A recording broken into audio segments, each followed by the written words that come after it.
Welcome to Excel Zero, everyone. Sober Oni of J&D Reviews here with a servant spotlight for Alarm Clock Girl's mom, Irisviel. We'll be examining her stats and skills, as well as going over pointers and how to utilize her effectively, and an overall grade, comparing her to how she stacks up to the other 4-star servants. I also have a review up for Angramanyu, as well as the new Prisma Ilya alarm clock up on the channel as well, so do check those out right after this. But for now, on to Iris' stats. Irisviel has a max HP of 12,476, which is very high among 4-star caster servants and 4-star servants overall.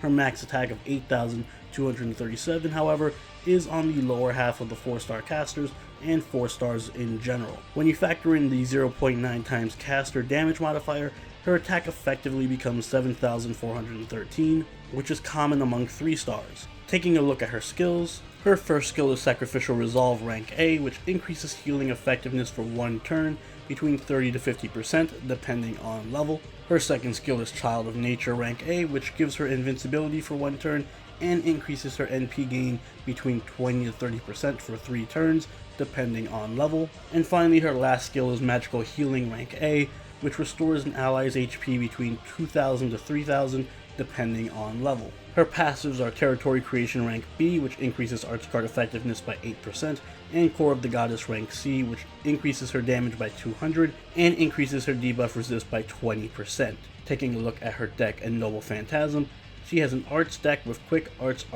Buster and an Arts Noble Phantasm. Her Noble Phantasm is Song of the Grail, which restores the HP of all allies between 2,000 to 3,000 depending on level, and gives them all guts for 3 turns, reviving them with between 1,000 to 3,000 HP depending on overcharge. Taking a closer look at her deck, we see that her Quick card hits 3 times, her Arts card hits 3 times, her Buster hits 3 times, and her extra attack hits 4 times. Her Noble Phantasm gain rate is 0.42%, and her star rate is 10.8%. She has low star gen because of 1 Quick card and bad Noble Phantasm gain for a caster, just due to how low her Noble Phantasm gain rate is compared to her card hits. A lot of this spotlight is going to be comparing Medea Lily and Irisviel since their gameplay style is so similar. Even down to their skills, the similarities are immediately noticeable. Irie is a pure white mage support, much like Medea Lily. Her first skill, Sacrificial Resolve, increases her own healing power by up to 50% for 1 turn, letting her give a massive heal to the party when combined with her Noble Phantasm, or to 1 ally when used in combination with her third skill. This is Irie's most important skill as it synergizes with most of her kit.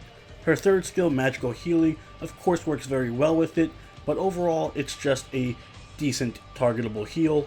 One distinct difference between Irisviel and Medea Lily is Irie's survival ability. Irie is a lot tankier thanks in large part to her second skill, Child of Nature, which grants her invincibility. It also grants her 30% Noble Phantasm gain for 3 turns, and that's huge considering Irie has abysmal Noble Phantasm gain for a caster.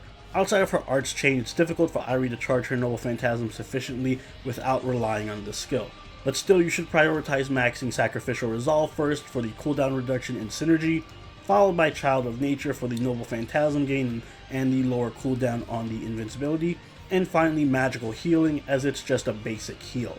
Where Medea Lily and Irisviel diverge in their support styles is their Noble Phantasm. Medea Lily doubles down on her role as a healer by giving a tremendous party heal. Irie's heal is a lot less impressive, but she gives the entire party guts, which is incredibly powerful and the main reason why Irie can even compete with Medea Lily. As far as defensive options go, heals are the least effective means of protecting yourself and your team as they don't prevent damage. Enemy Noble Phantasms will still wipe out your team no matter how much healing you can do, so Irie's guts is tremendously useful and it makes up for a huge flaw with Medea Lily's design. It also synergizes very well with Berserkers, as many of them have guts already, so Irie can keep them alive much longer, provided you can use her Noble Phantasm frequently enough. But unfortunately, that's also her major problem. Irie's Noble Phantasm gain is bad, and she doesn't have a charge skill like Medea Lily that lets her fire it off instantaneously.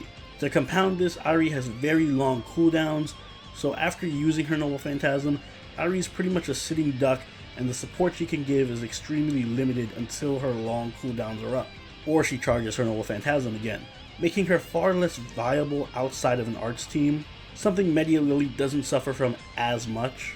Irie lacks any attack or defense buffs, and her healing is not as good as Medea Lily's, meaning she has to rely heavily on her Noble Phantasm to justify her use on most teams.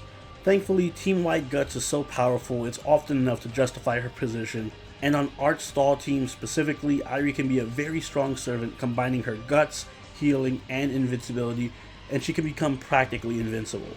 For that reason, you should try pairing Irie with other Arch servants in order to create more Arch chains so you can spam her Noble Phantasm when necessary. She makes a great support for offensive servants like Vlad, Kiritsugu, Nero Bride, Robin Hood, Medea, Orion, Nursery Rhyme, Shiki, and Li Shuen.